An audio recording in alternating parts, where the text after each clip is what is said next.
Hema committee report പുറത്തു വന്നതിന് ശേഷമുണ്ടായ വെളിപ്പെടുത്തലുകൾ ഇപ്പോൾ എത്തി നിൽക്കുന്നത് താരസംഘടനയായ അമ്മയിലെ കൂട്ടരാജിയിലാണ്. പ്രസിഡന്റ് മോഹൻലാൽ അടക്കമുള്ള മുഴുവൻ ഭാരവാഹികളും രാജിവെക്കുകയും അമ്മയുടെ ഭരണസമിതി പിരിച്ചുവിടുകയും ചെയ്തു. എല്ലാവർക്കും നന്ദിയുണ്ടെന്നും ധാർമ്മികമായ ഉത്തരവാദിത്തം മുൻനിർത്തിയാണ് രാജിവെക്കുന്നതെന്നും മോഹൻലാൽ വ്യക്തമാക്കി. സംഘടനയുടെ തലപ്പത്തിരിക്കുന്ന നടന്മാർക്കെതിരെ വന്ന ലൈംഗിക ആരോപണങ്ങളിൽ കുരുങ്ങി അമ്മയുടെ സെക്രട്ടറിയായിരുന്ന നടൻ സിദ്ദീഖ് നേരത്തെ രാജിവെച്ചിരുന്നു. സംഘടനയെ നയിക്കുമെന്ന പ്രതീക്ഷയുണ്ടായിരുന്ന ബാബുരാജും കഴിഞ്ഞ ദിവസം ലൈംഗിക ആരോപണങ്ങളിൽ കുടുങ്ങി.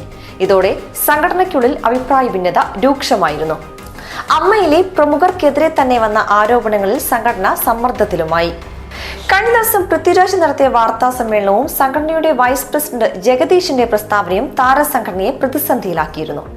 വളരെ വ്യക്തവും ശക്തവുമായ ഭാഷയിലാണ് പൃഥ്വിരാജ് പ്രതികരിച്ചിരുന്നത്. പരാതികൾ പരിഹരിക്കുന്നതിൽ അമ്മയ്ക്ക് വീഴ്ച സംഭവിച്ചുവെന്ന് താരം തുറന്നു പറഞ്ഞിരുന്നു. സിനിമയിൽ പവർ ഗ്രൂപ്പിൽ നിന്ന് അവകാശപ്പെടാൻ തനിക്ക് കഴിയില്ലെന്നും വിലക്കിന്റെ കാര്യത്തിൽ പാർവതിക്ക് മുൻപുള്ള ഉദാഹരണം താനാണെന്നും പൃഥ്വി തുറന്നടിച്ചിരുന്നു. നേതൃസ്ഥാനങ്ങളിലേക്ക് വനിതകൾ എത്തണമെന്നും തെറ്റു ചെയ്തെന്ന് വ്യക്തമായാൽ അവർക്ക് മാതൃകാപരമായ ശിക്ഷ നൽകണമെന്നും താരം ആവശ്യപ്പെട്ടു. ഹേമ കമ്മിറ്റി റിപ്പോർട്ടിലെ ആരോപണങ്ങളെ നിസ്സാരവൽക്കരിക്കാനായിരുന്നു ആദ്യ പ്രതികരണത്തിൽ താരസംഘടനയുടെ ഭരണസമിതി അംഗങ്ങൾ ശ്രമിച്ചിരുന്നത്. സിനിമയ്ക്കുള്ളിൽ പവർ ഗ്രൂപ്പും മാഫിയയും ഇല്ല എന്നായിരുന്നു സിദ്ദീഖിന്റെ പ്രതികരണം. ഷൂട്ടിംഗ് സെറ്റിലെ പ്രശ്നങ്ങളിൽ അമ്മയ്ക്ക് ഇടപെടാൻ കഴിയില്ലെന്നും സിദ്ദീഖ് പ്രതികരിച്ചിരുന്നു.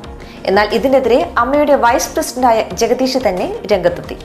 മാത്രവുമല്ല, തൊട്ടടുത്ത ദിവസം ലൈംഗിക ആരോപണം ഉയർന്നതിനെ തുടർന്ന് സിദ്ദീഖിന് രാജിവെക്കേണ്ടതായും വന്നു. സിനിമാ രംഗത്ത് കാസ്റ്റിംഗ് കൗച്ച് ഉൾപ്പെടെ നടക്കുന്നതായി സമ്മതിച്ചുകൊണ്ടായിരുന്നു ജഗദീഷിന്റെ പ്രതികരണം.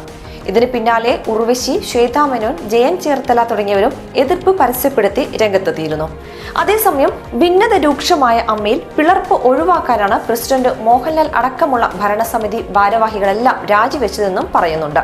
രാജിയാണ് ഉചിതമായ തീരുമാനമെന്ന് ഒരു വിഭാഗം വ്യക്തമാക്കുമ്പോൾ കൂട്ടരാജി ആയിരുന്നില്ല പ്രതിവിധിയെന്ന് വാദിക്കുന്നവരുമുണ്ട്.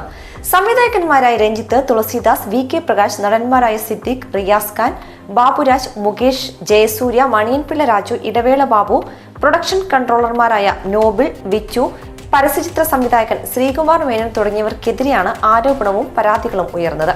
ലൈംഗിക പീഡനമാണ് സ്ത്രീകൾ നേരിടുന്ന പ്രധാന ഭീഷണിയെന്ന് ഹേമ കമ്മിറ്റി റിപ്പോർട്ടിൽ പറയുന്നുണ്ട്. ലൈംഗിക ആരോപണം നേരിടുന്നവർക്കെതിരെ ശക്തമായ നടപടി ഉണ്ടാവണമെന്ന് അമ്മയിലെ ഒരു വിഭാഗവും ആവശ്യപ്പെടുന്നുണ്ട്. പുരുഷാധിപത്യം നിറഞ്ഞു നിൽക്കുന്ന മേഖലയാണ് സിനിമയെന്നാണ് ഹേമ കമ്മിറ്റി റിപ്പോർട്ടിന്റെ ചുരുക്കം. 2 മാസത്തിനു ശേഷം തിരഞ്ഞെടുപ്പ് നടന്ന പുതിയ ഭരണസമിതി വരുമെന്നാണ് സൂചന. അങ്ങനെയെങ്കിൽ ഇനി ആരൊക്കെയായിരിക്കും നേതൃസ്ഥാനങ്ങളിലേക്ക് എത്തുക എന്നാണ് പലരുടെയും ചോദ്യം. സിനിമാ മേഖലയിലെ ഒട്ടേറെ പേരാണ് ലൈംഗികാരോപണം നേരിടുന്നതും കേസിൽ അകപ്പെട്ടിരിക്കുന്നതും. ചീത്തപ്പേരും പ്രതിസന്ധികളെയും കഴുകി ശുദ്ധമാക്കാൻ കഴിവുള്ള നേതൃത്വമാണ് വരേണ്ടത്. മാത്രമല്ല, പുതുതലമുറയിലുള്ളവരും സ്ത്രീകളും ഭരണതലപ്പത്തേക്ക് എത്തണമെന്നാണ് പലരുടെയും ആവശ്യം.